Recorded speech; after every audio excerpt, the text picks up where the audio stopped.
नमस्कार दोस्तों, स्वागत है आपका प्रयास एजू हब के इस डिजिटल मंच पे। मैं कमल बाजिया और आप मेरे साथ दे रहे हैं शिक्षक ग्रेड थर्ड टास्क आधारित टेस्ट सीरीज 2.0 के 13th नंबर पेपर का। आज अपन मैथ्स के L2 का सॉल्यूशन करेंगे। देखो बंधु, पहला क्वेश्चन आज के पेपर में क्या था। पहला क्वेश्चन था कि एक इस प्रकार से एक आइडेंटिटी का क्वेश्चन है, सर्व समीकरणों का क्वेश्चन है। तो पहले इसको अपन रीअरेंज करते हैं, और इसको रीअरेंज करें तो मैं ऐसे लिख सकता हूं कि x square plus Y square plus Z square -64 is equal to, मैं लिख सकता हूं माइनस का 2 इस एक्स वाई से गुणा होगा तो माइनस का 2xy आएगा, माइनस का 2 इस माइनस एक्स वाई से गुणा वाई जेड से गुणा होगा तो प्लस का 2yz आएगा, और फिर प्लस का 2 क्या आ जाएगा, zx आ जाएगा। ओके दोस्तों, देन इसके बाद में आगे देखना, अगर इसको मैं आगे बढ़ाऊं तो इसको ऐसे लिख सकता हूं कि x square plus Y square, एक को मैं माइनस का ले लेता हूं जेड को, क्योंकि जेड जहां है वहां पे माइनस का साइन आएगा, क्योंकि ये इधर आके प्लस का हो जाएगा और वो दोनों माइनस के, तो जेड माइनस का, तो प्लस में माइनस जेड का स्क्वायर, माइनस के जेड का स्क्वायर, और उधर से इधर लाता हूं तो प्लस का 2xy, और फिर प्लस का सॉरी माइनस का ये सॉरी 2yz, ओके, और माइनस का 2zx से बराबर आ गया 60 कितना 4। ओके, प्लस का हो गया उधर जाके। अब देखना, ये तो व्यवस्थित हो गया एक फॉर्मूले में। ये कैसे व्यवस्थित हो गया, ये x plus Y minus Z का होल स्क्वायर हो गया। आप देख लो, x plus Y minus Z का होल स्क्वायर होता है X square plus Y square plus Z square ही होता है, माइनस के जेड का square, plus 2xy minus 2yz minus 2zx, ठीक है, बराबर 64 हो गया। तो 64 भी 8 का स्क्वायर होता है। इसका मतलब x plus Y minus Z का मान कितना आ गया, 8 आ गया आपके पास में। कितना आ गया, 8 आ गया। अब देखो बंधु, x plus Y minus Z का मान 8 आ गया आपके पास में। तो अब आप एक काम करो, उसको थोड़ा सा अरेंज कर लो, उसको अरेंज कर लो, वो आपको आंसर देने में हेल्प करेगा आपकी, ठीक है। थोड़ा सा अरेंजमेंट का क्वेश्चन है, तो x plus Y minus z कर लू इधर, ठीक बात है। ओके, तो उधर कितना z और बच जाएगा, 2z और बच जाएगा।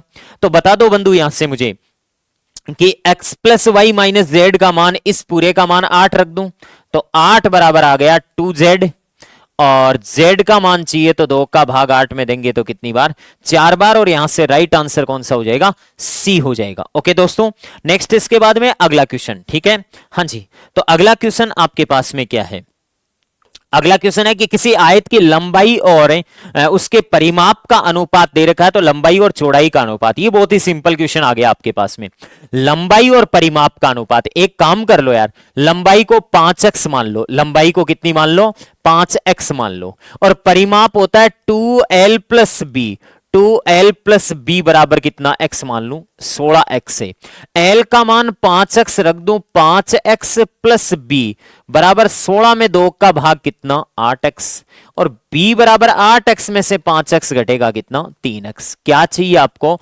लंबाई और चौड़ाई का अनुपात, लंबाई और चौड़ाई का अनुपात चाहिए मेरे बंधु। लंबाई आपके पास में 5x ही रहेगी, लेकिन चौड़ाई की जगह कितना लिख सकते हो, 8x, x से x कैंसिल आउट हो गया, 5 अनुपात कितना हो गया, 8, 5 अनुपात 8 बी ऑप्शन है, सही हो जाएगा। इसको ऐसे सीधा भी कर सकते थे, लंबाई 5 मान लो, चौड़ाई परिमाप के आधे में से लंबाई घटा लो, तो 8 में से 5 घटाया 3 आ जाती है आपके पास में, ठीक बात है। ओके सॉरी, ये 8 गलत लिख दिया मैंने यहाँ पे, 8x नहीं 3 आएगा यहाँ पे, सॉरी सॉरी, ये यहाँ पे कितना आएगा दोस्तों, 3 आएगा, और 3 आएगा तो 3x होगा, तो 3 आएगा यहाँ पे उत्तर, ठीक है, 3x होगा, तो 5 अनुपात 3 राइट आंसर होगा। 5 अनुपात 3 कौन से ऑप्शन में है, डी ऑप्शन यहाँ पे क्या हो जाता, राइट हो जाता।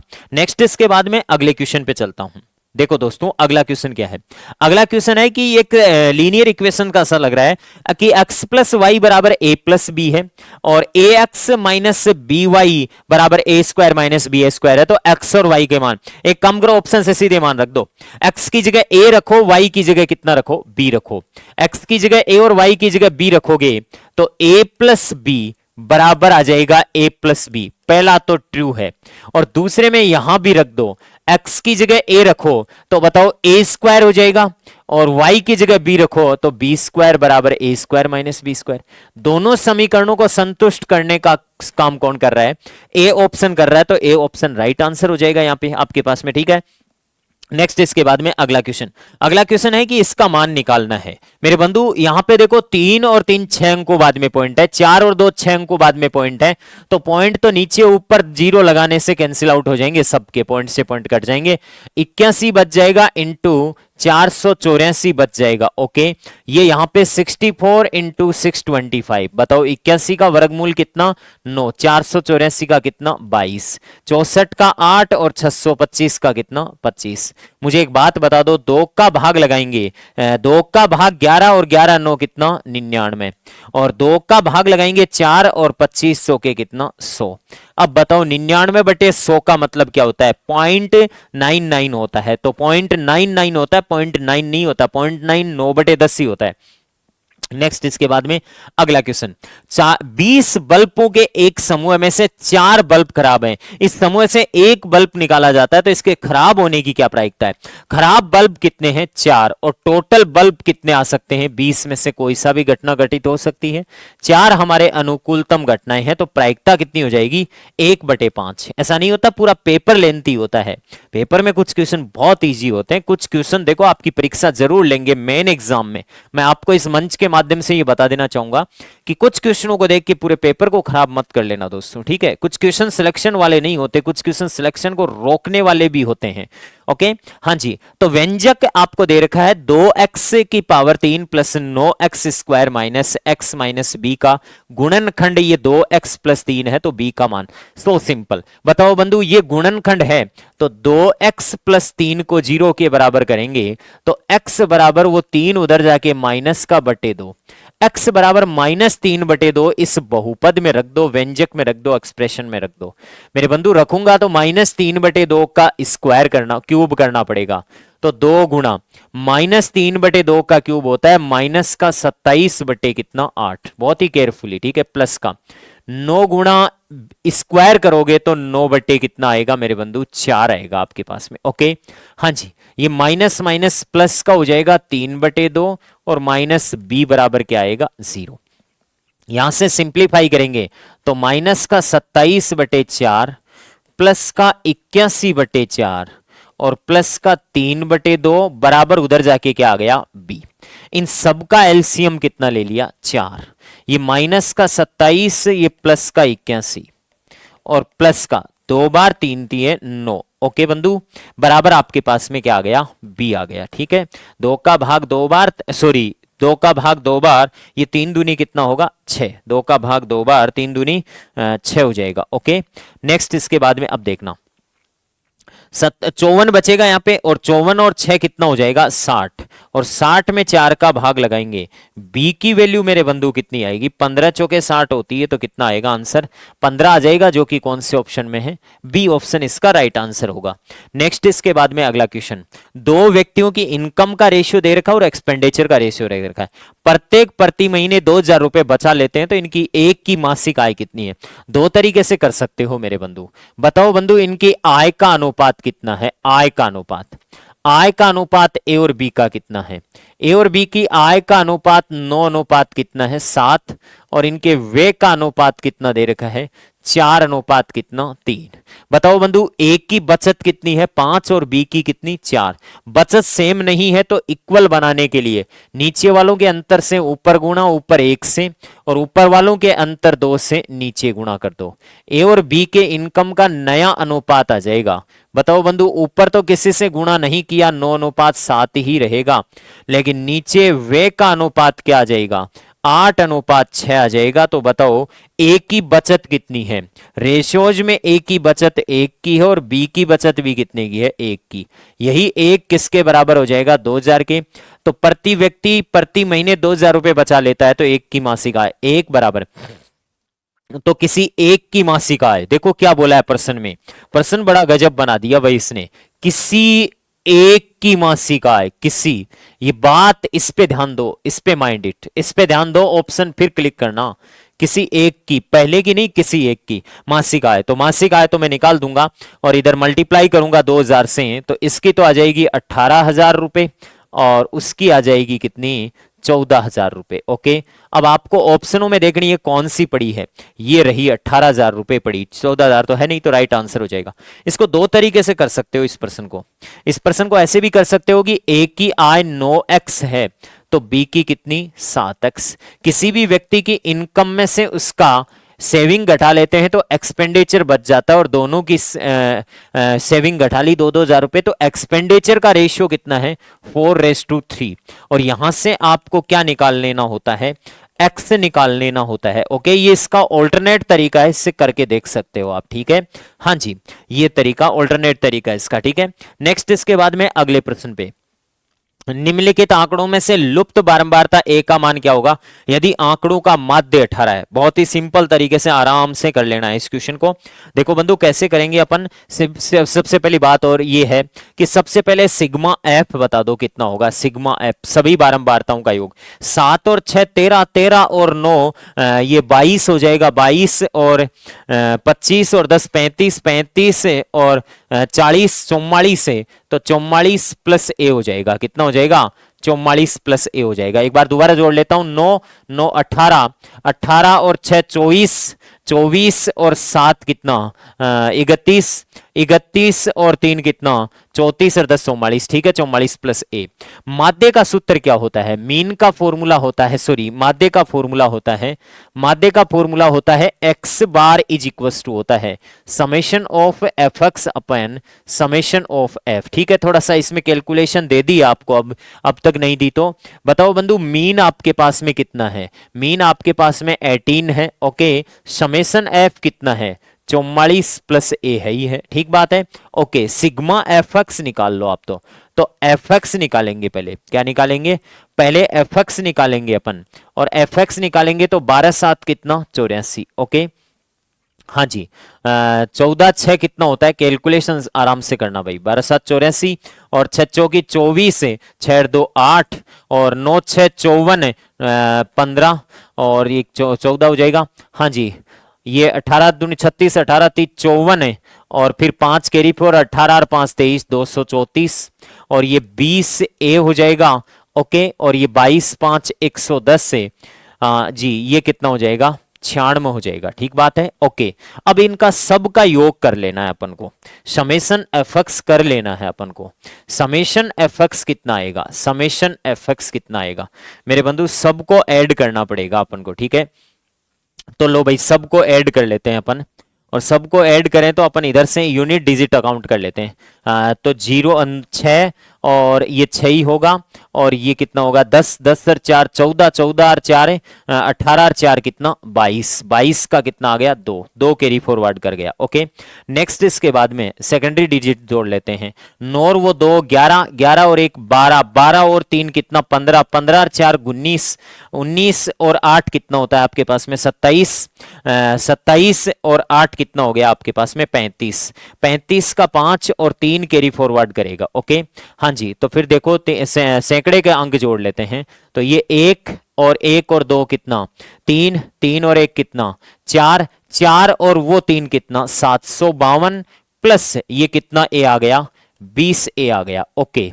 ये वैल्यू आप वहां पे डाल दो 752, थोड़ी सी कैलकुलेशन है इसमें, 752 प्लस 20 ए। ओके मेरे बंधु, इनको क्रॉस मल्टीप्लाई करेंगे तो इसको 18 दूनी 36, 18 3 54, 18 4 72, और फिर 7 कैरी फॉरवर्ड करेगा 72, और 7 कितना होता है 79 होता है, 792 प्लस कितना हो जाएगा 18 ए बराबर 752 है प्लस 20 ए। ओके दोस्तों, 20 ए में से 18 ए घटेगा तो 2 ए बचेगा, और 752 घटेगा तो 0, 5 घटेगा तो 4, 40, 7 में से 7 0, तो बंधु ए का मान तो कितना आ गया 20 आ गया, जो कि कौन से ऑप्शन में है, बी ऑप्शन आपका क्या हो जाएगा राइट हो जाएगा।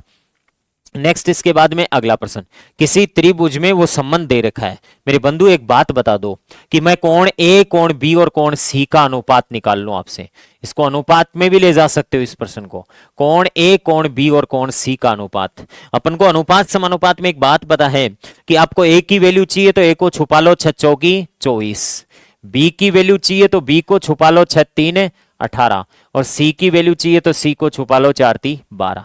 6 का भाग लगाएंगे तो 6 का भाग मुझे ये बताओ, 6 चौकी 24, 6 3 18 और 6 दूनी 12। ओके, मुझे ये बताओ तीनों का योग कितना हो जाएगा आपके पास में, तीनों का योग कुल कितना हो जाएगा, कुल हो जाएगा 4 3 7 और 2 कितना 9।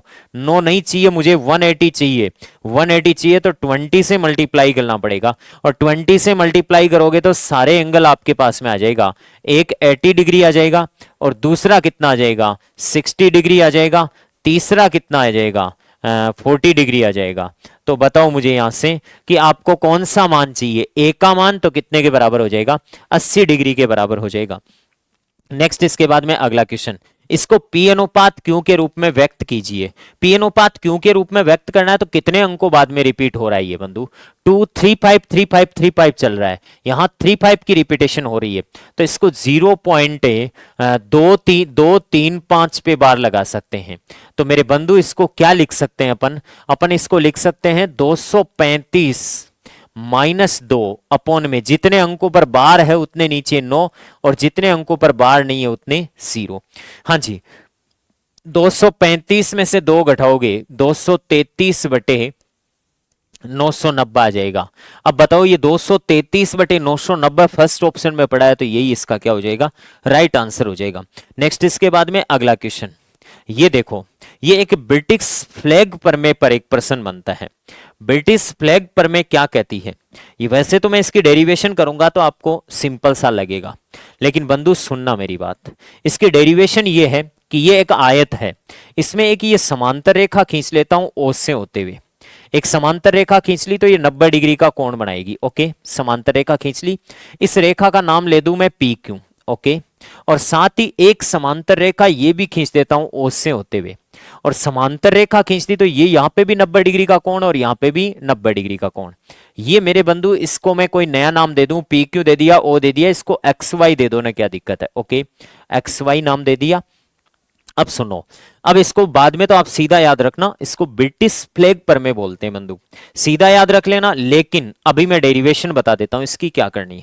मेरे बंधु हमें एक चीज सोचनी है कि समकोण त्रिभुज की पाइथागोरस प्रमेय लगानी है, और वो पाइथागोरस प्रमेय बंधु एक तो इसमें लगा दो आप, इन दोनों में समकोण त्रिभुज तो आपको नजर आ ही रहे होंगे, क्योंकि ये देखो ये यहाँ पे नीचे भी तो 90 डिग्री का ही कोण बनेगा, जब ऊपर 90 बन रहा है तो नीचे भी 90 बनेगा। ओके, तो समकोण त्रिभुज की पाइथागोरस प्रमेय लगा दो। पाइथागोरस प्रमेय क्या कहती है, पाइथागोरस प्रमेय ये कहती है कर्ण स्क्वायर बराबर आधार स्क्वायर प्लस लंब स्क्वायर। इस नीचे वाले त्रिभुज में लगाता हूं BOX में, तो मेरे बंधु बताओ BO स्क्वायर किसका स्क्वायर, BO स्क्वायर बराबर क्या आएगा, कर्ण स्क्वायर बराबर BX square plus OX square. हाँ जी, BX स्क्वायर प्लस OX का स्क्वायर होगा, ठीक है। हाँ जी, दूसरी इधर पाइथागोरस प्रमेय लगाऊंगा तो OD स्क्वायर आएगा, किसका आएगा, OD स्क्वायर आएगा, और OD स्क्वायर बराबर क्या आएगा, OD स्क्वायर बराबर आएगा OY स्क्वायर प्लस से dy स्क्वायर। एक तो ये हो गई, हमें तो पूछा भी किसके बारे में है, OB स्क्वायर और OD स्क्वायर, OB स्क्वायर और OD स्क्वायर का योग ही पूछा है। ये कि ये पाइथागोरस प्रमेय में मेरे बंधु इसमें लगा लेता हूं, ये इसमें लगाऊं मैं पाइथागोरस प्रमेय, और देखो ये पाइथागोरस प्रमेय अगर मैं इसमें लगा लूं, इसमें इस ट्राइंगल में और इस ट्राइंगल में, बताओ बंधु इस ट्राइंगल में लगाऊंगा तो OA स्क्वायर बराबर क्या होगा, इसको थोड़ी अलग से उधर लगा लेता हूं मैं, OA स्क्वायर बराबर क्या होगा, OA स्क्वायर बराबर आएगा AX स्क्वायर प्लस से XO square, AX square plus से AX स्क्वायर प्लस से OX स्क्वायर बोल दो, चाहे OX स्क्वायर बोल दो। इधर इसमें लगाऊंगा तो OC स्क्वायर बराबर आएगा, एक तो मैं कह दूं YO स्क्वायर या OY स्क्वायर प्लस से, ये बताओ क्या बन जाएगा आपके पास में, CY स्क्वायर।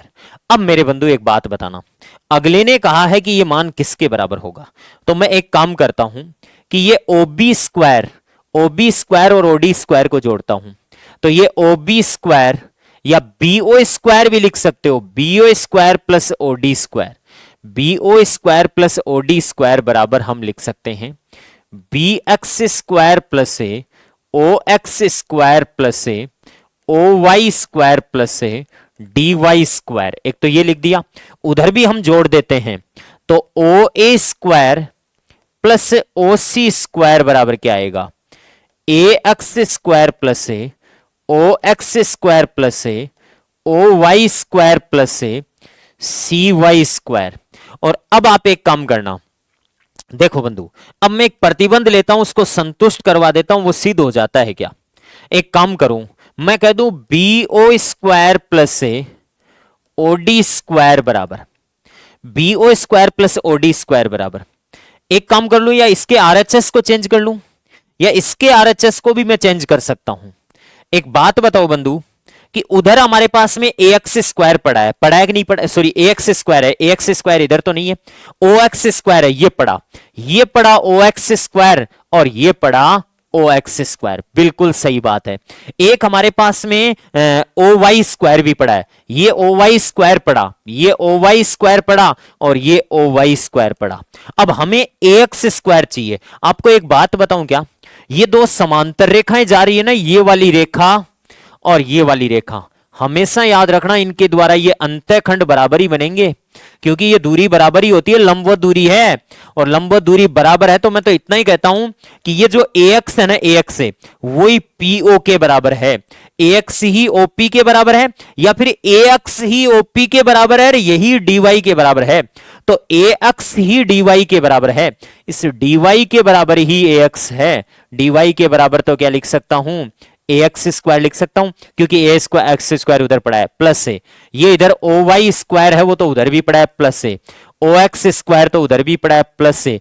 इसको चेंज करना चाहता हूं, बी एक्स किसके बराबर होगा, बस आप नजदीक हो उत्तर के, bx किसके बराबर होगा मेरे बंधु, ये bx है, ये रही bx, ये जो bx है उतनी है OQ, और bx है उतनी OQ और उतनी cy है, तो ये bx cy के बराबर होगी, क्योंकि नीचे वाली भी समांतर रेखाएं हैं, तो cy स्क्वायर। अब बता दो बंधु, ये सेम टू सेम इधर वाला और वो सेम है, तो हम कह सकते हैं कि OA स्क्वायर प्लस से OC स्क्वायर ये बराबर होगा BO स्क्वायर प्लस से ओडी स्क्वायर के बराबर। ये ब्रिटिश फ्लेक्स पर में है, इसको सीधी याद रखना बंधु, बी ओ स्क्वायर प्लस से ओडी स्क्वायर का मान, सीधी direct hit and trial rule के तहत याद रखना कि समथिंग का स्क्वायर प्लस समथिंग का स्क्वायर, अर्थात OB square plus OD square बराबर समथिंग का स्क्वायर प्लस समथिंग का स्क्वायर। तो O A square plus O C square कौन से ऑप्शन में पड़ा है, सी ऑप्शन यहां से क्या होगा, राइट आंसर होगा। नेक्स्ट इसके बाद में अभी तक दो ही थोड़े ठीक ठाक प्रश्न आए, एक तो पहला प्रश्न और एक बीच में 91वां क्वेश्चन मैंने बीच में डाला है, बाकी बीच में 9 क्वेश्चनों में कोई दम वाली बातें नहीं थी। अब वापस एक बार कोई दम वाली बातें नहीं रहेगी, ठीक है। हाँ जी, एक वर्त की त्रिज्या 13 है और इसकी जीवा की केंद्र से दूरी 12 है, तो जीवा की लंबाई बताओ। लो भाई बताओ, ऐसे तो सीधे रटे रटाए सीधे आ जाएंगे कुछ प्रश्न तो एक वर्त की त्रिज्या 13 सेंटीमीटर है, चलो ठीक है, ये वर्त का केंद्र है और एक वर्त की त्रिज्या 13 सेंटीमीटर है, ठीक बात है। ये वर्त की कोई जीवा ले लेता हूं मैं, ये वर्त की कोई कोड है, जीवा है, ओके।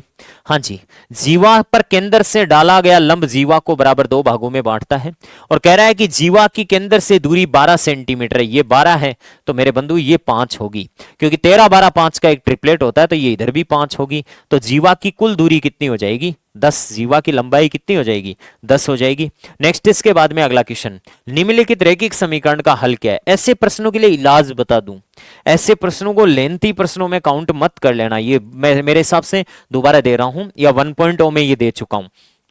हाँ जी, निम्नलिखित रैखिक समीकरण का क्या हल है। बंधु आप तो x और y के मान निकालने पे मत जाओ, वैल्यू रख दो, जो संतुष्ट करेगा वही उत्तर होगा। तो पहले से ही रख देता हूं, x का मान माइनस का अंडर में 11/7 और y का मान ये रखता हूं। तो बताओ बंधु, x का मान ये रखूंगा मुझे 0 दे देगा क्या, यहां रखूंगा मुझे 0 नहीं मिलेगा ये, ठीक है। तो ये 11 3 33 हो जाएगा, भले ही बटे 7 है, और ये 11 5 55 हो जाएगा, नहीं देगा, ये 0 नहीं दे पाएगा, प्लस हो जाएगा। तो मैं इजी मान रख के देख लेता हूं, फिर और क्या है, इजी मान रखूंगा तो 0 0 रख लूं, x का 0 y का 0 0 हो जाएगा, 0 -0। अरे वाह, बिल्कुल ये तो सेटिस्फाई कर ही रहा है। ये क्यों नहीं कर रहा है, x का 0 y का पूरा 0 नहीं आएगा, कोई बात नहीं है, चलो ठीक है। y का आप एक रखोगे तो अंडर रूट 11 बराबर 0 संतुष्ट नहीं करता, ये तो गलत हो जाएगा। और ये कह रहा है x का मान ये रख लो, ठीक है, और y का मान ये रख लो, तो ये x का रखेगा तो x का रखेगा, दे इसके अकॉर्डिंग रखेगा ना, मैं दूसरे में रख के बता देता हूं आपको। तो ये अंडर रूट का 3 अंडर रूट के 11 से गुणा होगा तो अंडर रूट में 33/7 आ जाएगा, ठीक है, और माइनस का ये आ जाएगा अंडर रूट में 55, अंडर रूट में 55 बट्टा कितना 7 बराबर 0। क्या ये कभी 0 हो सकता है क्या? ये 0 नहीं हो पाएगा, इसका मतलब ये ऑप्शन भी नहीं होगा। तो राइट आंसर तो तीसरा होगा। यहाँ पे दोनों को 0 को बराबर करो और रखो, समीकरणों को संतुष्ट करते हैं। बात ये है 10% वार्षिक ब्याज की दर से 3 वर्ष के लिए किसी धनराशि का चक्रवर्ती ब्याज और साधारण ब्याज का अंतर 620 रुपए है, तो मूल राशि कितनी होगी? ले बता भाई बंधु, 3 वर्ष की बात कर रहा है। 3 वर्ष का स्ट्रक्चर ऐसे बनाते हैं कि नहीं बनाते? ओके बनाते हैं। 3 वर्ष का स्ट्रक्चर ऐसे बनाते हैं, चलो ठीक है। 10% वार्षिक चक्रवर्ती ब्याज की दर से है, तो 10% की दर का मतलब कितना हो जाएगा? 1/10 हो जाएगा। कितना हो जाएगा? 1/10 हो जाएगा। बताओ बंधु मूलधन कितना मान ले अपन? 1000 रुपए मान ले, ठीक है। लेट प्रिंसिपल आपके पास में, मूलधन आपके पास में कितना हो गया? 1000 रुपए हो गया। 100 रुपए फर्स्ट ईयर का, 100 ही सेकेंड ईयर का, 100 ही थर्ड ईयर का। Simple interest, interest of interest 10 10 और कितना आ जाएगा? 1।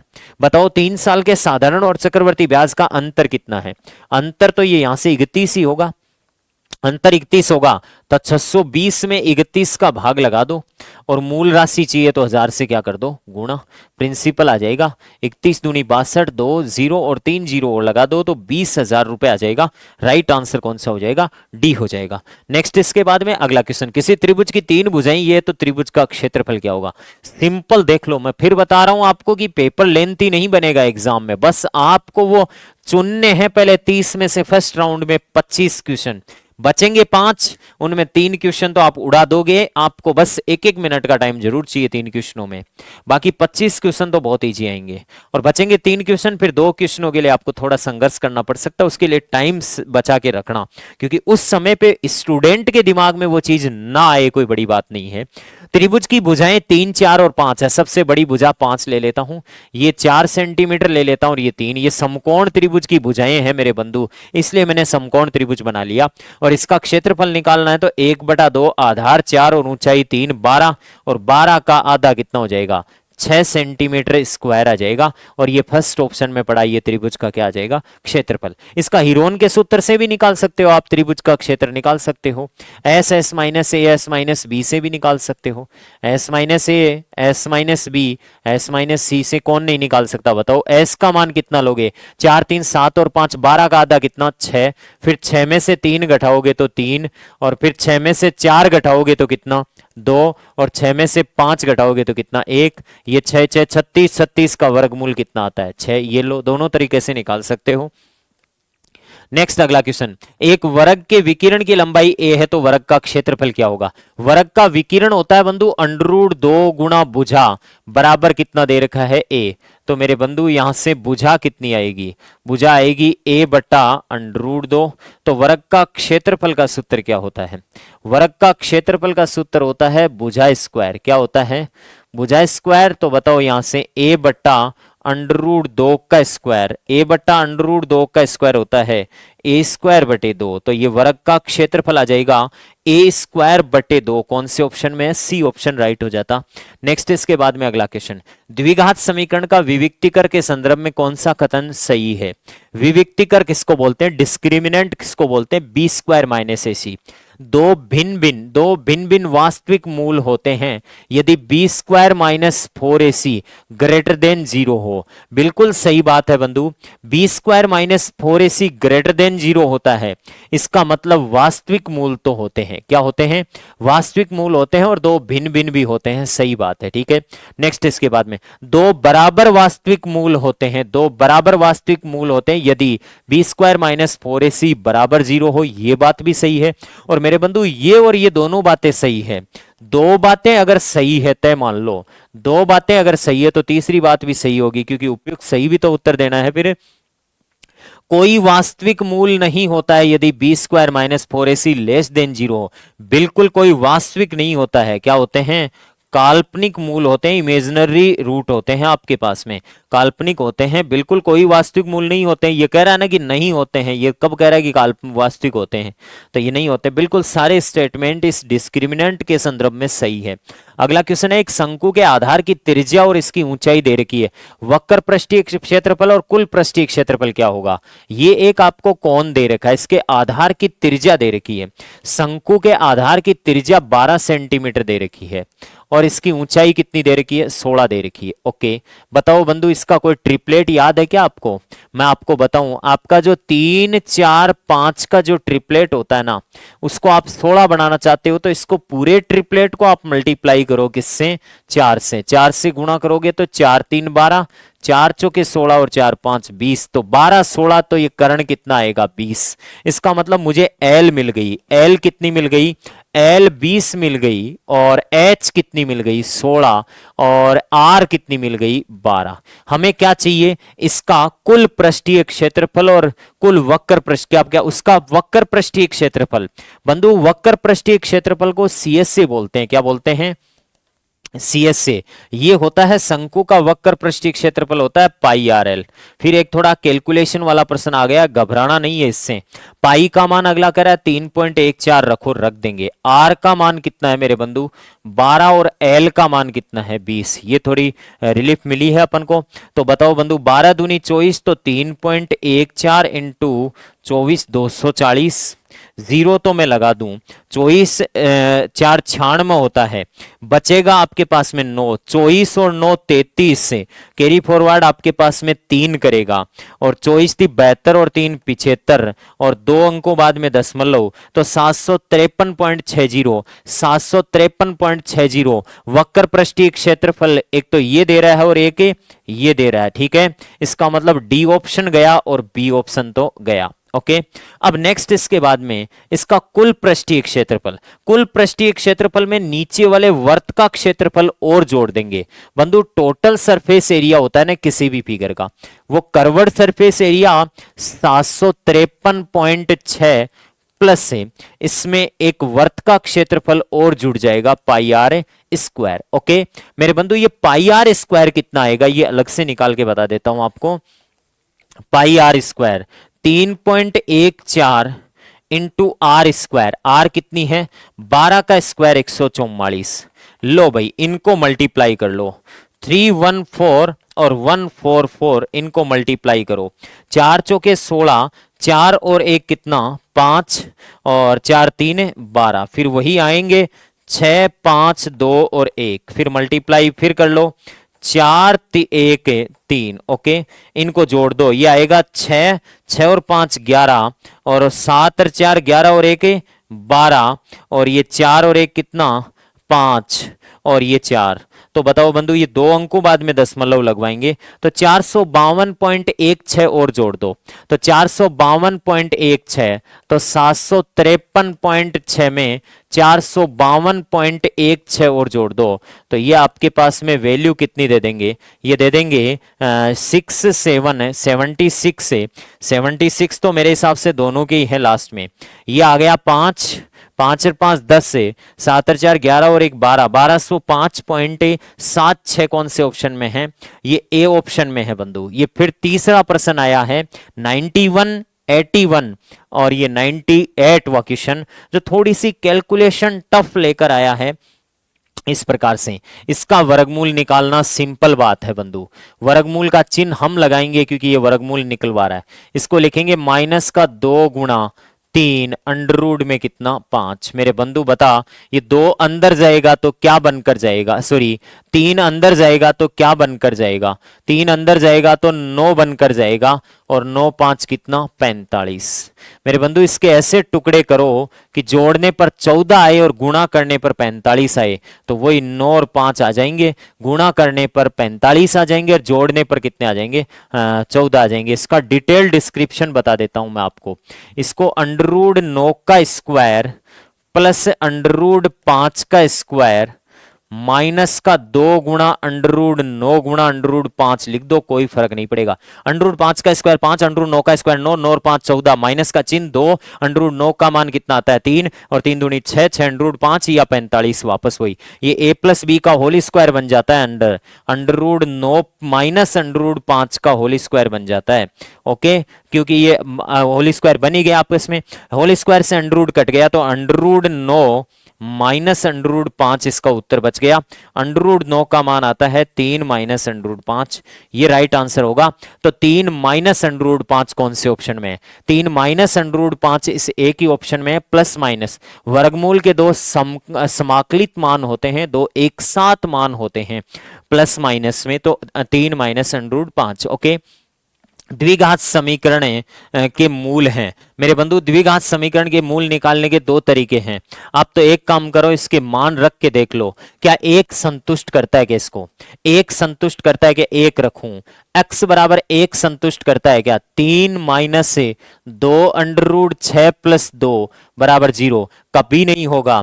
इसका मतलब एक तो संतुष्ट नहीं करता, और एक संतुष्ट नहीं करता तो ये तो गया। 2 रखो, 2 का स्क्वायर कितना 4, 4 3 12, माइनस से 2 दूनी कितना 4 अंडर रूट 6 प्लस 2, कभी नहीं करेगा ये संतुष्ट इसको। इसका मतलब 2 भी इसका मूल नहीं होगा, और 2 भी इसका मूल नहीं होगा तो बंधु फिर तो आना पड़ेगा 2 बटे अंडर रूट 3 करेगा या अंडर रूट 3 बटे 2। तो एक काम कर लेता हूं मैं, 2 बटे अंडर रूट 3, 2 बटे अंडर रूट 3, तो यही रख लेता हूं।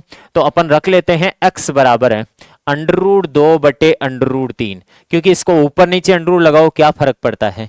और बताओ बंधु, यहां से रखूंगा तो 3 गुणा अंडर रूट 2 का स्क्वायर 2 बटे 3 का स्क्वायर, तो अंडर रूट 3 का स्क्वायर माइनस 2 गुणा अंडर रूट 2 गुणा अंडर रूट 2 गुणा 3 लिख सकते हैं। x का मान है अंडर रूट 2 बटे अंडर रूट 3, ठीक है, प्लस का 2 बराबर 0। क्या ये संतुष्ट करेगा? तो ठीक है, वरना ये तो उत्तर होगा ही होगा। 3 से 3 कट गया, 2 माइनस ये 2 अंडर रूट 2 गुणा अंडर रूट 3 और गुणा अंडर रूट 2 बटे अंडर रूट 3 हो गया, प्लस 2 बराबर कितना 0। मुझे कोई बताएगा कि अंडर रूट 3 से अंडर रूट 3 तो कट रहा है, ठीक है। तो ये 2 और ये फिर 2 दूनी कितना 4, 2 हो जाएगा। तो ये माइनस का 2 गुणा 2 प्लस 2 बराबर 0। लख दो बंधु, 2 माइनस 4 प्लस 2 बराबर 0। बिल्कुल सत्य है बात, इसका मतलब ए ऑप्शन ही क्या होगा करेक्ट होगा, बी करेक्ट नहीं हो पाएगा।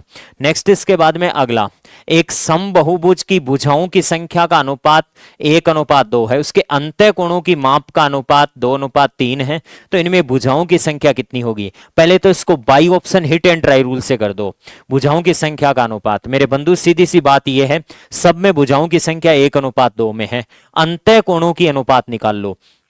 तो किसी भी बहुभुज में अंतः कोण की माप का सूत्र क्या होता है? समबहुभुज में अंतः कोण की माप का सूत्र क्या होता है? 2n-4 इंटू 90 बट्टा क्या होता है? n होता है। और n का मान आप रख रख के देख लो भाई, 4 रखोगे तो क्या आएगा? 4 रखोगे तो आएगा 4 दूनी 8, 8 में से 4 घटाया तो कितना बचा? 4 गुणा 90 बट्टे कितना आ गया? n का मान कितना रखोगे? 4। ओके, अनुपात 8 रखोगे तो 8 दूनी 16 में से 4 घटाओगे 12 गुणा 90 बट्टे कितना 8 आ जाएगा।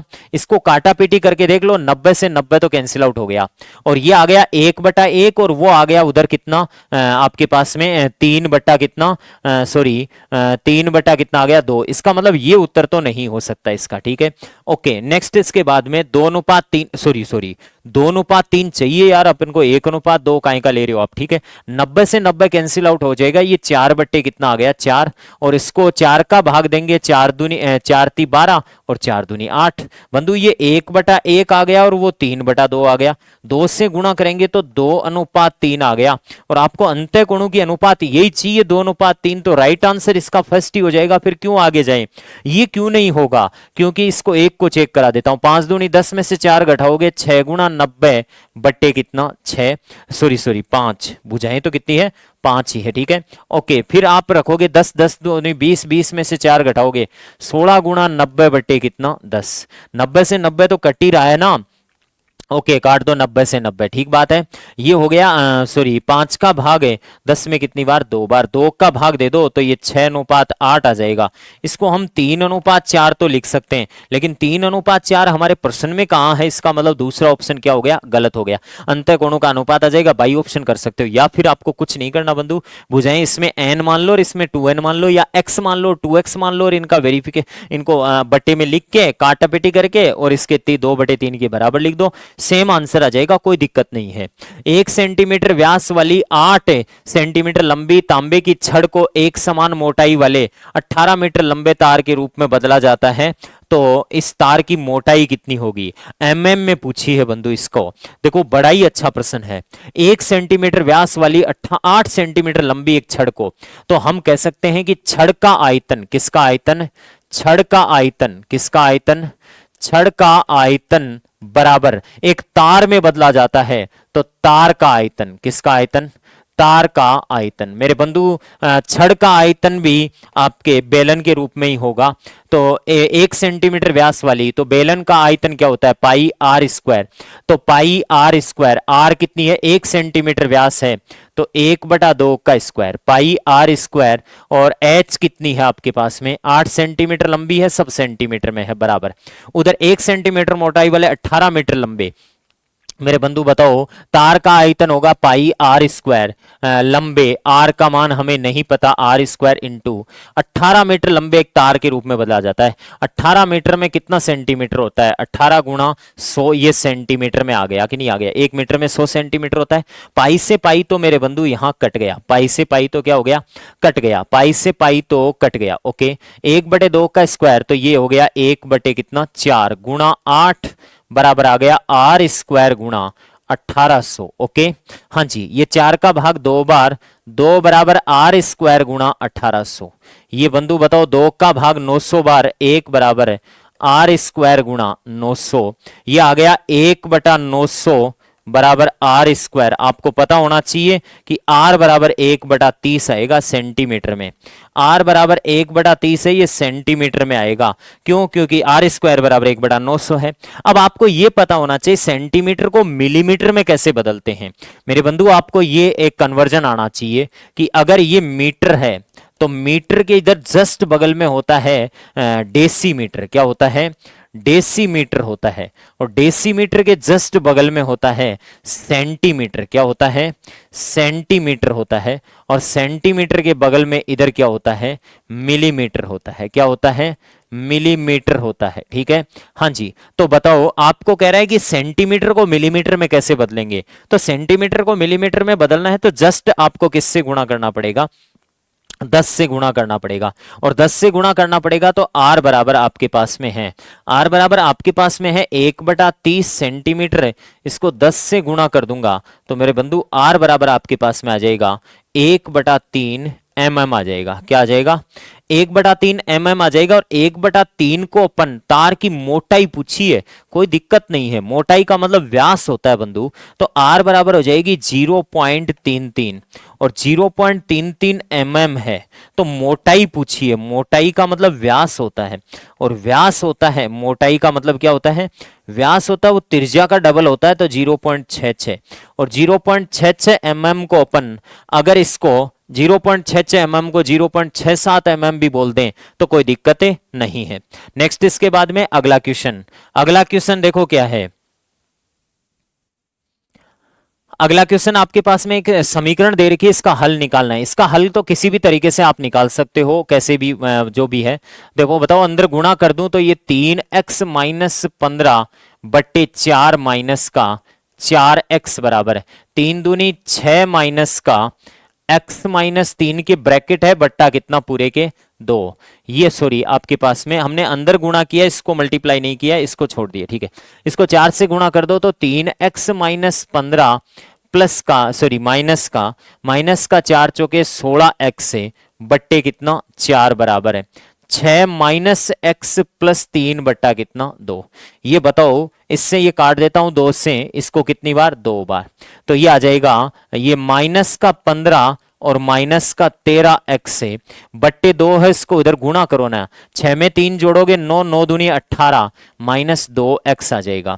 ये 13x उधर जाएगा तो 13x प्लस का होगा, 13x प्लस का होगा आपके पास में, और 2x तो 11x बचेगा, सॉरी प्लस का 11x प्लस का बचेगा, 18 इधर आएगा तो आपके पास में क्या होगा, माइनस का होगा, और माइनस का 15 30 33 माइनस का 33। मेरे बंधु थोड़ा सा देख लेना इसको कैलकुलेशन को, माइनस का 33 तो x बराबर ये आपके पास में माइनस का 3 आ गया, और x बराबर -3 ये पड़ा। x बराबर -3 रख के एक बार प्रूव करवा लेता हूं ताकि क्या पता कोई सिली मिस्टेक हो जाए। तो बताओ बंधु 3 गुणा -3 रखेंगे, 3 गुणा -3 रखेंगे तो माइनस का 8 बट्टे कितना 4, ओके, माइनस का 12 बराबर 3 माइनस से 3 में से 3 घटाएंगे माइनस का 3 तो माइनस का 6 बट्टे कितना 2। मेरे बंधु ये आएगा आपके पास में माइनस का 6 माइनस का 12 बराबर आपके पास में आ गया, ये माइनस माइनस का प्लस का हो जाएगा 3 प्लस कितना 3। तो ये तो कैलकुलेशन मेरे हिसाब से गलत हो गई इसमें, तो ये 3 चौके 12 माइनस का था यार, प्लस का होगा, माइनस का 3 रखोगे तो ये तो प्लस का होगा ही होगा, तो ये प्लस का कितना बचेगा 6, उधर भी कितना 6। इसको प्रूव कर दिया हमने, डी ऑप्शन करेक्ट होगा। नेक्स्ट इसके बाद में अगला प्रश्न, इसका गुणनखंड कौन सा है, इसके गुणनखंड क्या है।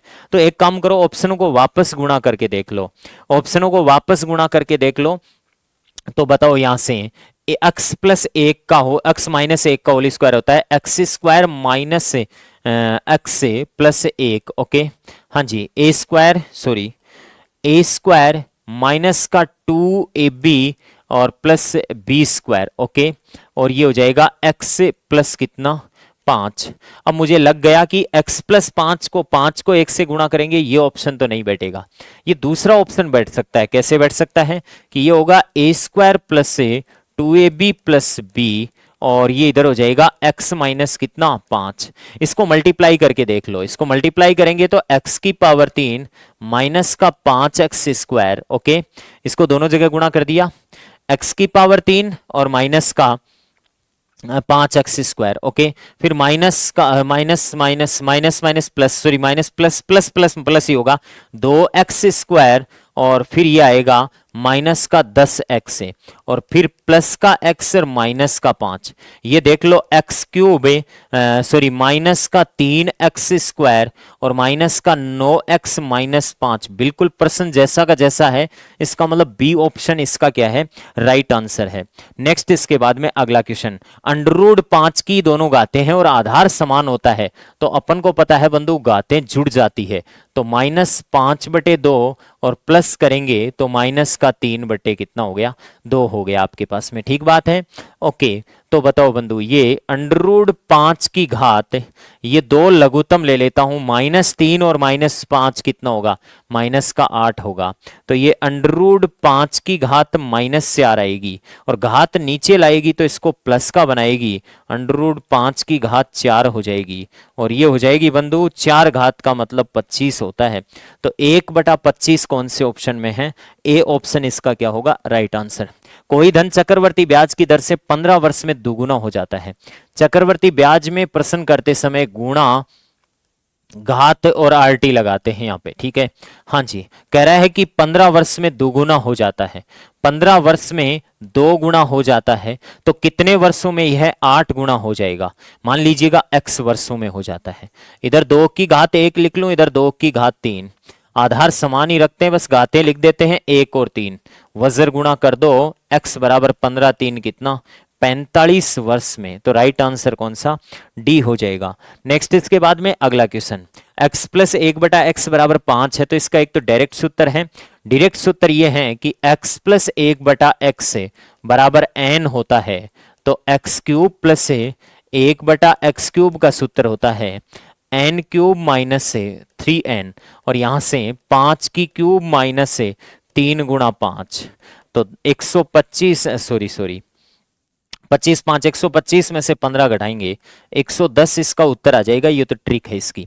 दूसरा तरीका ये है बंधु, इधर क्यूब कर दो, आप क्यों घबरा रहे हो, क्यूब कर दो आप तो, और क्यूब करोगे तो a cube plus B cube, a cube plus B cube plus 3ab cut गया, A plus B X plus 1/x है बराबर 5 की क्यूब होती है 125। ये तो कट गया और ये हो गया x cube plus 1/x cube, और ये प्लस का 3 गुणा ये 5 ऑलरेडी दे रखा है बराबर 125। 125 में से 15 घटाओगे आना 110 ही है। ओके, नेक्स्ट अगला क्वेश्चन देखो क्या है, बड़ा अच्छा प्रश्न है। 4 प्रश्न इस टेस्ट में मैंने अच्छे दिए हैं, वो 4 प्रश्न मैंने अलग अलग लोकेशन पे रखे, किसी में कैलकुलेशन, किसी में ऐसा लगे बच्चे को कि ये तो देखा हुआ ही नहीं है। इस प्रकार की 4 अप्रोच बातें मैंने ली है। ठीक है, आप देख सकते हैं 81, 91, 98 और अगेन आ गया ये आपके पास में 108।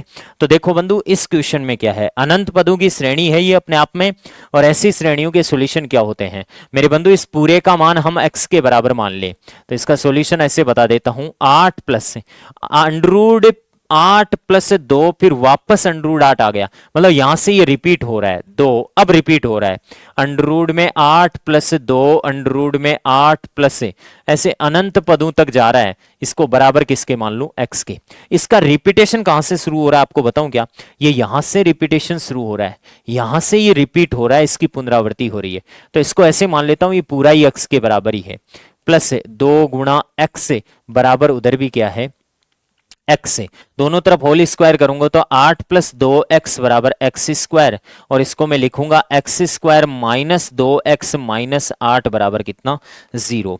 ये बताओ बंधु यहाँ पे ऐसे कोई मान या फिर वैल्यू रख दो, 8 रखोगे 8 का स्क्वायर 64 है, 64 में से 16 घटाएंगे 48 और आप 8 घटाओगे 0 तो नहीं आएगा, 10 रखोगे 10 का स्क्वायर 100, 100 में से 20 घटाया 80, ये भी नहीं देगा, 11 वाला भी नहीं देगा, 4 वाला दे देगा। 4 का स्क्वायर कर दो और माइनस का 2 गुणा 4 माइनस 8 कर दो बराबर 0 आ जाता है क्या, 4 का स्क्वायर 16 माइनस 8 बराबर 0। इसका मतलब बिल्कुल इसके मूल निकालने की जरूरत कहां पे, ये इसको क्या बना रहा है 0, तो ये इसका हल होगा। यदि वर्ग की प्रत्येक भुजा में 50% वृद्धि कर दे, वर्ग की भुजा में 50% वृद्धि कर दे, तो वर्ग की भुजा पहले मान लो 100 थी तो आज 150 हो गई, कितनी हो गई 150, पहले भुजा 100 थी तो आज कितनी हो गई 150, 50% वृद्धि कर दी। इसको हम ऐसे भी बोल सकते हैं 50 का भाग 2 बार और 50 का भाग 3 बार। वर्ग के क्षेत्रफल पर क्या प्रभाव पड़ेगा, वर्ग का क्षेत्रफल 2 का स्क्वायर 4 और 3 का स्क्वायर कितना 9, क्षेत्रफल में कितनी वृद्धि 5 की, कितने पर 4 पर, इंटू क्या कर दो 100, 4 का भाग 100 में 25, 25 5 कितना 125% की क्षेत्रफल में वृद्धि आएगी, जो कि सी ऑप्शन में है।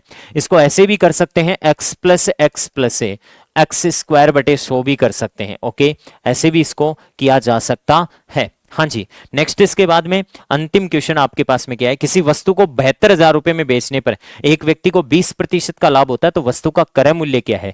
72,000 रुपए में बेचती, तो 72,000 रुपए में बेचती, सेलिंग प्राइस 72,000 रुपए है और आपको कॉस्ट प्राइस आपको पूछ रहा है। बताओ बंधु 72,000 रुपए में बेचने पर 20% लाभ होता है, तो 72,000 रुपए 120% के बराबर है। हमें कॉस्ट प्राइस चाहिए 100% का मान, तो हम कह सकते हैं कि 72,000 रुपए किसका मान है 120% का मान है, हमें 100% का मान चाहिए। 0 से 0 काट देंगे, 12 का भाग 6 बार 600 और 2 जीरो और लगा दो, 60,000 रुपए उस वस्तु का कॉस्ट प्राइस। नीचे दिए गए अणुओं में युग्मों के यौगिकों की पहचान कीजिए। तो देखिए ओजोन जो है वो यौगिक नहीं है, इसलिए पहला ऑप्शन गलत है। ये दोनों ही अणु हैं, यौगिक नहीं है। और यहाँ फास्फोरस यौगिक नहीं है। यहाँ पे दोनों ऑप्शन जो है वो कंपाउंड्स को, यौगिकों को दर्शाते हैं। यौगिकों की पहचान होती है जिसमें 2 या 2 से अधिक तत्व निश्चित अनुपात में जुड़े हों। तो इसमें एक ही तत्व है ऑक्सीजन, इनमें भी एक ही तत्व है, इसमें एक ही तत्व है, इसलिए यौगिक नहीं है।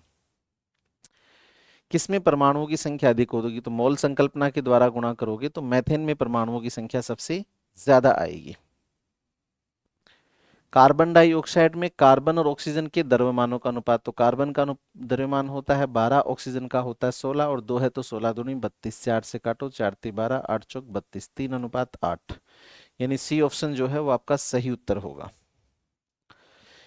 कौन सी उष्माक्षेपी विक्रिया वो कहलाती है जिसमें उष्मा यानी ऊर्जा का उत्सर्जन होता है, ऊर्जा का उत्सर्जन होता है जिस अभिक्रिया में, उसे उष्माक्षेपी या एक्सोथर्मिक रिएक्शन कहते हैं।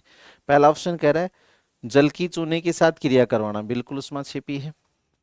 सल्फ्यूरिक अम्ल का तनुकरण मतलब पानी डालना, ये भी उष्माक्षेपी है। जल का वाष्पन, इसके लिए तो जल को गर्म करना पड़ेगा, ये उष्माशोषी है। कपूर का ऊर्ध्वतापन, ये भी उष्माशोषी है। तो आपका जो पहला और दूसरा यानी डी ऑप्शन जो है वो आपका सही उत्तर है। ये रिएक्शन है, इसको बैलेंस करना है। तो देखिए अगर मैं हाइड्रोजन इसको 3 लूं तो इसकी संख्या बैलेंस होगी। जल ऑक्सीजन इधर 4 है तो इधर 4 ले लेता हूं तो ऑक्सीजन बैलेंस हो गया, 4 दूनी 8। तो हाइड्रोजन जो है इनको 4 ले लेता हूं तो बैलेंस हो जाएगा। तो देखिए यहाँ पे कुछ भी नहीं लिया मतलब 1 है, तो 3 4 1 4, 3 4 1 4, बी ऑप्शन जो है वो आपका सही उत्तर होगा। नीचे दी गई अभिक्रिया के संदर्भ में सही कथन का कौन सा कथन असत्य है? तो देखिए सबसे पहले तो हमें ये पता होना चाहिए कि इस अभिक्रिया में ये -2 है, ये +2 है, ठीक है, ये 0 है, ये 0 है, ये -2 है और टोटल -4 हो जाएगा और ये +4 है। अब देखिए किसका क्या हो रहा है, तो देखिए लेड ऑक्साइड जो है वो ऑक्सीजन को रिलीज कर रहा है, मतलब इसका हो रहा है अपचयन। और कार्बन का क्या हो रहा है? कार्बन का हो रहा है ऑक्सीकरण।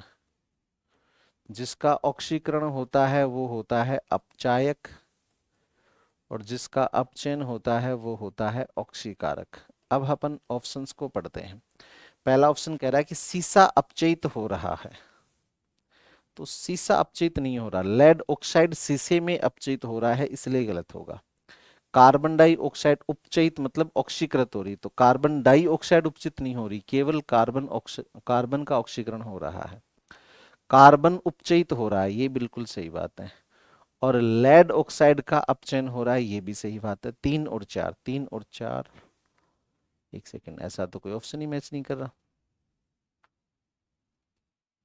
लेड ऑक्साइड जो है वो अपचयित हो रहा है लेड में, बिल्कुल सही बात है। कार्बन जो है वो उपचयित हो रहा है, कार्बन उपचयित मतलब ऑक्सीकृत हो रहा है, ये भी सही बात है। कार्बन डाइऑक्साइड उपचयित हो रही है। इसमें देखो थर्ड और फोर्थ जो है वो सही आएंगे, लेकिन ऑप्शन मैच नहीं कर रहे हैं, तो कुछ टाइपिंग एरर होगा, उसको देख लेंगे। कार्बन के एक अपरूप फुलरीन में, तो फुलरीन में आपको पता ही है 5 सदस्य वाले 5 कार्बन वाली 12 रिंग होती हैं और 6 सदस्य वाली 20 रिंग होती है। सी ऑप्शन आपका सही उत्तर है। कौन सा भौतिक परिवर्तन है? तो लोहे धातु का पिघलना, पिघलना भौतिक परिवर्तन है। लोहे पे जंग लगना रासायनिक परिवर्तन है। एक लोहे छड़ को मोड़ना, मोड़ने से केवल आकृति बदलेगी, तो भौतिक परिवर्तन है। लोहा धातु से एक तार खींचना, तार खींचने में आकृति परिवर्तन है, तो केवल भौतिक परिवर्तन है। तो आपका 1 3 4, 1 3 4 यानी सी ऑप्शन जो है वो आपका सही उत्तर होगा। आयरन ऑक्साइड का रासायनिक सूत्र है, तो ये भी आयरन ऑक्साइड है, ये भी, अच्छा आयरन ऑक्साइड का सूत्र क्या होगा? तो आयरन ऑक्साइड ये भी है, ये भी है, ये तो आयरन ऑक्साइड है नहीं। लेकिन यहाँ पे क्या खास बात क्या है, आयरन की ऑक्सीकरण अवस्था कितनी होनी चाहिए? +3। तो देखो यहाँ पे ऑक्सीजन -2 और आयरन +2, यहाँ पे ये -2 और ये +3 में है। 3 दूनी 6, 3 दूनी 6, ये तो है ही नहीं, ये +4 और ये -3 में है। तो आपका सही उत्तर जो है वो होगा बी ऑप्शन। चींटी के डंक में आपको पता है फॉर्मिक एसिड होता है। चींटी के डंक में इसके अलावा जो मधुमक्खी का, दो कण हैं ए तथा बी के लिए विस्थापन समय ग्राफ दे रखा है। किसका? देखो विस्थापन आपको समय का ग्राफ दे रखा है। उसमें बाद में पूछा है VA/VB मतलब वेलोसिटी ऑफ ए पार्टिकल और वेलोसिटी ऑफ बी पार्टिकल का क्या पूछा आपको? अनुपात पूछा है, रेशियो पूछा है। अब देखो ये ग्राफ दे रखा है आपको, ए पार्टिकल के लिए ये है, बी पार्टिकल के लिए ये है। अब देखो थोड़ा सा इसको समझो। अपन को पता है विस्थापन समय ग्राफ, विस्थापन समय ग्राफ का ढाल क्या है? ढाल क्या बताता है? वेग बताता है। क्या बताता है? वेग। ये आपको पता होना चाहिए। ढाल को किस से निरूपित करते हैं? टेन थीटा के रूप में लेंगे, जो वेग को वेलोसिटी प्रदर्शित करेगा। अब देखो जो हमारी x बराबर वाई, x बराबर वाई मतलब कि ये रेखा आपके जो आधार है अक्ष से कितना कोण बनाती है? 45 डिग्री, तभी वो x बराबर वाई आ रहा है। अब देखो तो आपका वी ए ये हमें थीटा करना है, ये पूरा कितना 45 है, तो इसके लिए कितना आ जाएगा 45 माइनस 15 बराबर 30 डिग्री। तो क्या आ जाएगा टेन थीटा किसके लिए, ए के लिए, जो वी ए बताएगा। क्या बताएगा, वी ए कितना होता है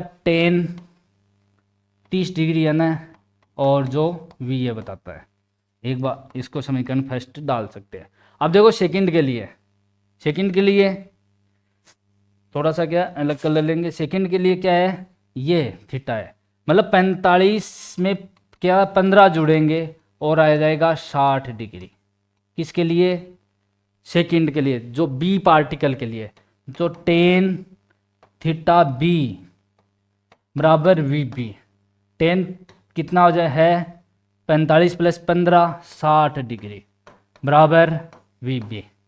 अब आपको वी ए बटा वी बी, ये समीकरण 2 है, क्या करना है, वी ए बटा वी बी पूछा है, तो क्या हो जाएगा वी ए बटा वी बी क्या हो जाएगा, टेन कितना है 30 डिग्री और टेन है 60 डिग्री, सॉरी कितना है 60 डिग्री।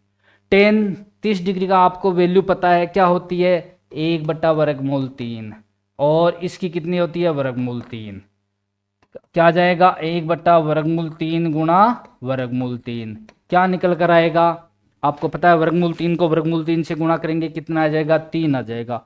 1 बटा 3 मतलब कि 1:3 रहेगा, 1:3 रहेगा। देखो बहुत ही इजी क्वेश्चन है, बहुत ही इजी क्वेश्चन है। आपसे क्या अनुपात पूछा गया, ए का वेलोसिटी भी पूछ सकता है, बी की भी पूछ सकता है, तो ये क्वेश्चन परीक्षा की दृष्टि से अच्छा क्वेश्चन है। नेक्स्ट क्वेश्चन देखिए, नेक्स्ट है एक टेनिस की गेंद है जो किसी ऊंचाई से गिराई जाती है और पृथ्वी से टकराकर वो वापस लौटती है।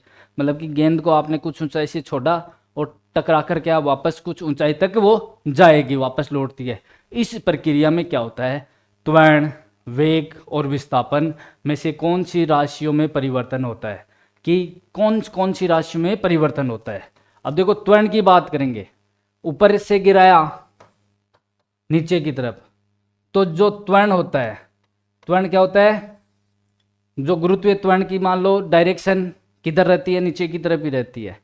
अब जैसे ही क्या है वो टकराकर वापस ऊपर की ओर जा रही है, डायरेक्शन एक रहेगी लेकिन क्या है उसके त्वरण परिवर्तन हो जाता है, त्वरण में परिवर्तन हो जाता है। वेग वेलोसिटी भी चेंज हो जाएगी क्योंकि वो गेंद वापस पुनः उसी ऊंचाई पर नहीं जाने वाली है।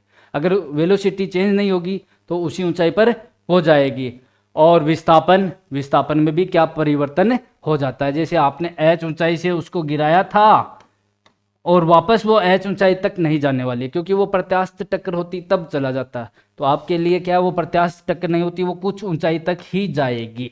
तो क्या उसके त्वरण में भी चेंज हो गया, उसके विस्थापन में भी चेंज हो गया, और उसकी वेग वेलोसिटी, अगर वेलोसिटी भी चेंज नहीं होगी तो क्या वो वापस पुनः उसी स्थिति में चला जाएगा। तो क्या है ऑप्शन सी, तीनों राशियों में परिवर्तन होता है। नेक्स्ट आपको एक परिपथ चित्र दे रखा है और उसका क्या करना है, तुल्य प्रतिरोध आपको ज्ञात करना है। क्या ज्ञात करना है, ए और बी के मध्य का तुल्य प्रतिरोध क्या है, ये आपको ज्ञात करना। देखो ये इस प्रकार का चित्र है, 3 है, R है, और उसके बाद में एक दे रखा है यहाँ से इसका कनेक्शन यहाँ, ये ए बिंदु है, और एक ये दे रखा है यहाँ से प्रतिरोध जोड़कर यहाँ पर दे रखा है, और ये बिंदु सी दे रखा है, ये बिंदु बी है, सभी का क्या है आर है। अब देखो हम क्या इसको करते हैं, ये डी बिंदु पर कनेक्शन है, क्या है डी बिंदु पर कनेक्शन। अब ये एक क्या व्हीट स्टोन सेतु का चित्र है, क्या है व्हीट स्टोन सेतु। ये क्या कहता है कि जो ए और क्या कहेंगे, ए से अपन चले थे, ये आर क्या होता है R1/R2 बराबर R3/R4। ये अगर बराबर हैं तो क्या हो जाएगा, जो बीच का सी और डी का जो प्रतिरोध है उसका कोई मतलब नहीं रहा क्योंकि उससे धारा प्रवाहित नहीं होगी। देखोगे आप R/R 1, ये भी आर बटे आर 1, दोनों का क्या है 1 हो गया। तो इसका कोई इश्यू नहीं रहता, ये हट जाता है, हट जाएगा, हट जाएगा। तो अब देखो आपका परिपथ डायग्राम किस प्रकार का बनेगा, देखो मैं इधर बनाता हूँ, परिपथ डायग्राम बनेगा इस प्रकार का, और ये यहाँ से है, दूसरा यहाँ से इसका, और यहाँ पर ए और बी, ए और बी इस प्रकार का बनेगा। तो क्या है, ये अपन करेंगे तो क्या है, दो श्रेणी क्रम में दो परिपथ डायग्राम इस प्रकार का बनेगा। इसका ये वास्तविक चित्र इसका प्रकार का रहेगा। ये आपका ए और बी है, ये आपका आर था, ये आर था जो हट गया, ये भी आर है, ये भी आर है, ये भी आर है, ये भी आर है। ये आपका क्या है, आपका जो नया सर्किट डायग्राम है वो रहेगा, क्योंकि ये तो क्या है आर बटे आर, R1 बटे R2, ये भी 1 है, ये भी R3 था, ये R4 था, या ये इधर वाले भी मान सकते हैं, वो कोई दिक्कत नहीं है। सभी क्या आर हैं, अनुपात क्या है 1 आ रहा है, तो क्या है इसका मतलब नहीं रहता, इसका कोई मतलब, ये हट जाएगा। तो आपका डायग्राम इस प्रकार के आ जाएगा, ये नया, ये इस प्रकार से, और ये आपका चौथा, ये आर, ये आर, ये आर, ये आर, इस प्रकार का, ये ए है, ये बी है। अब देखो ये दोनों आर किस में जुड़े हुए हैं, ये हैं श्रेणी क्रम में, किस में, श्रेणी क्रम में है।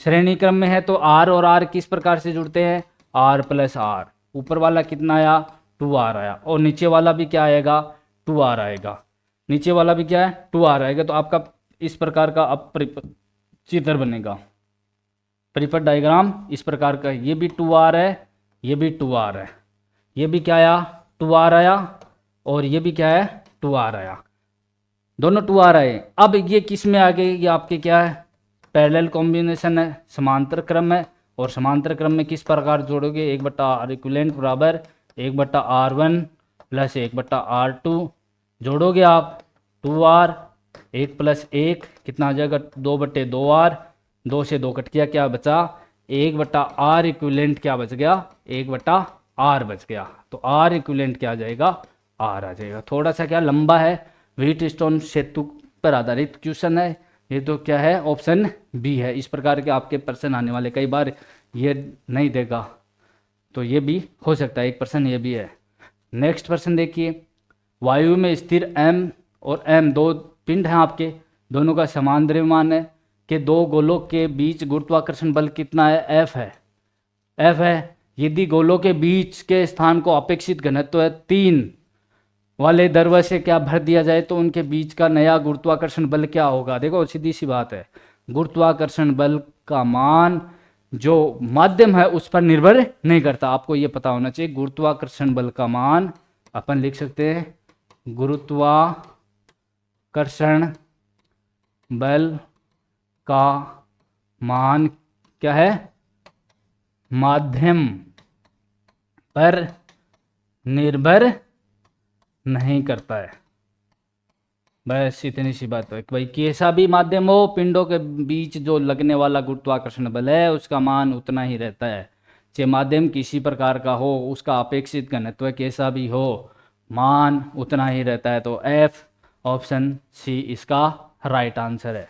नेक्स्ट प्रश्न देखो, उत्प्लावक बल होता है वो किस पर निर्भर करता है। देखो उत्प्लावक बल होता है कि जो आपकी वस्तु है वो द्रव्य को कितना हटा पाती है, द्रव्य के भार के बराबर होता है। द्रव्य का भार होता है वो डेंसिटी मतलब कि घनत्व पर निर्भर करता है, और अपन को बात है कि वो द्रव्य के किस पर करेगा, घनत्व किसी का होता है, द्रव्य के घनत्व के, द्रव्य का भार है वो द्रव्य के घनत्व पर निर्भर करता है। और क्या है तो क्या उत्प्लावक बल क्या होता है, उसके द्रव्य के घनत्व पर। तो उत्प्लावक बल क्या है, वस्तु के द्वारा जो द्रव्य हटाया गया है द्रव्य का भार, वो उत्प्लावक बल कहलाता है। और उत्प्लावक बल होता है द्रव्य का भार के बराबर। तो द्रव्य का भार है वो किस पर, द्रव्य की डेंसिटी पर निर्भर करता है। तो आपका बात आ गई कि उत्प्लावक बल का मान किस पर रहेगा, द्रव्य के घनत्व पर। नेक्स्ट देखिए, मानव शरीर में ताप नियंत्रण ऊष्मा संचरण की किस विधि, हमारे शरीर का जो टेम्परेचर का जो कंट्रोल होता है वो कौन सी विधि के द्वारा होता है? देखो अपन को पता है संवन विधि है, लेकिन यहाँ पे दो प्रकार की संवन दे रखी है, एक तो प्राकृतिक, एक प्रणोदित। अब देखो जो मानव शरीर है उसमें ठोस, ठोस मतलब उत्तक, और द्रव होते हैं रक्त, उसके टेम्परेचर को वो क्या करेगा? नियंत्रित करेगा। जो ये किसके द्वारा होगा? जो बाह्य बल होते हैं उसके द्वारा ये इसको नियंत्रित करते हैं। तो बाह्य बल मतलब बाहर से जो फोर्स लग रहे हैं उसके द्वारा, तो क्या हो गया? ये प्रणोदित फोर्स्ड आपका ये कंडक्शन हो गया, प्रणोदित संवन। आपका ऑप्शन सही है। नेक्स्ट, बहुमूर्ति जिसे क्लाइडोस्कोप बोलते हैं के लिए सत्य कथन नहीं है, मतलब आपको गलत कथन चुनना है। क्या होता है बहुमूर्ति?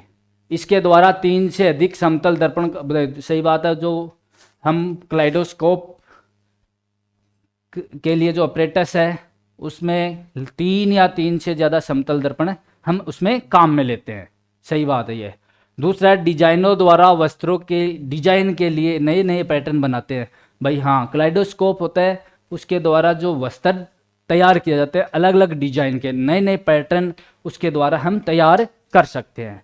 तीसरा देखो इसमें एक, ये भी सही है, ये भी सही है, इसमें एक पैटर्न को बार बार देखा जाना संभव नहीं भाई। इसमें एक पैटर्न को एक बार देखा जा सकता, मतलब यूनिक पैटर्न बनता है, अद्वितीय, जिसके समान कोई दूसरा पैटर्न नहीं बन सकता, मतलब कि उसी को सिर्फ एक ही बार देख सकते हैं। तो क्या है? बार बार नहीं देखा जा सकता, तो ये बात गलत है, यही पूछा गया आपसे। चौथा देखो, प्रकाश के बहुल प्रावर्तन, भाई 3 से अधिक समतल दर्पण काम में ले रहे हैं, तो प्रावर्तन के सिद्धांत के द्वारा ये क्या है? बहुल प्रावर्तन, एक या एक से ज़्यादा प्रावर्तन होगा, इसके सिद्धांत पर यह कार्य करता है। तो ये बात है, ये भी सही कथन है। तो कथन कौन सा गलत है? सी है। इसमें एक पैटर्न को बार बार देखा जाना संभव नहीं, एक ही बार देख सकते हैं, यूनिक सिंगल पैटर्न एक ही बार देख सकते हैं, वो अद्वितीय होता है। तो आपका ऑप्शन कौन सा सी होगा? सी हो गया।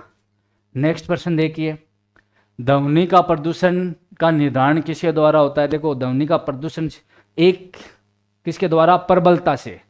डेसिबल होता है ना मात्रक, कि 60 डेसिबल से ज़्यादा हो गई वायु प्रदूषण के लिए, वो क्या होती है? ध्वनि प्रदूषण के लिए उत्तरदायी होती है। तो प्रबलता है, क्या होती है? प्रबलता, सीधी सी बात है, प्रबलता से। ऑप्शन, तो ऑप्शन कौन से में है? ऑप्शन 3 में ये सही है। नेक्स्ट देखिए, पार्थिव ग्रह कौन कौन से हैं? देखो पार्थिव ग्रह होते हैं पृथ्वी के समान, पृथ्वी मतलब चट्टानों से मिलकर बनती है ना, तो ये भी क्या है? चट्टानों से मिलकर बनते हैं। तो पार्थिव ग्रह आपके आपके बुध, शुक्र, पृथ्वी, मंगल, ये चारों क्या है? पार्थिव ग्रह बोलते हैं, जो पृथ्वी के समान संरचना रखते हैं।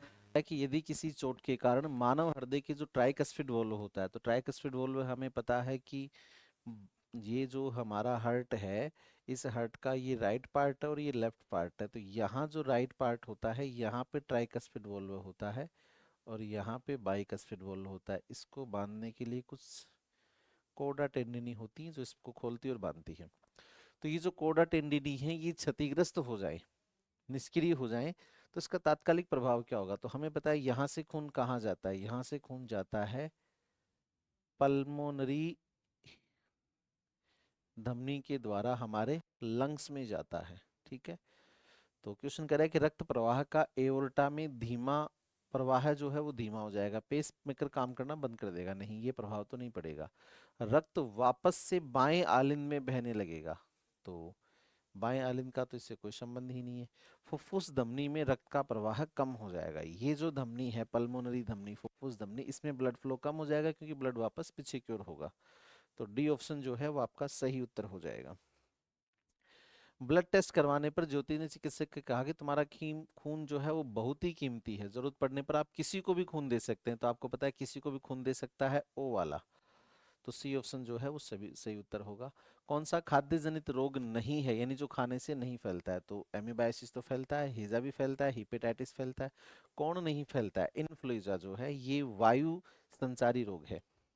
इन्फ्लुएंजा जो है वो कैसा रोग है? वायु संचारी रोग है, मतलब खांसने सींकने से जो हवा में ड्रॉपलेट्स होते हैं, उन ड्रॉपलेट्स की वजह से ये फैलता है। तो सी ऑप्शन आपका सही उत्तर होगा। मानव मस्तिष्क में ऐच्छिक मांसपेशियों का जो नियंत्रण होता है, तो ऐच्छिक मांसपेशियों का नियंत्रण अनुमस्तिष्क द्वारा होता है। मस्तिष्क के संदर्भ में कौन सा कथन सही है, सत्य कथन हमें चूज करना है। पहला कथन है अनुमस्तिष्क जो है वो शरीर की भंगिमा और संतुलन का नियंत्रण नहीं करता। ये तो गलत हो गया क्योंकि करता है, ठीक है, तो ये तो गलत हो गया, हमें सत्य कथन चूज करना है। मस्तिष्क का सोचने वाला प्रमुख भाग पश्च मस्तिष्क नहीं, सोचने वाला जो भाग है वो अग्र मस्तिष्क है, ये भी गलत हो गया।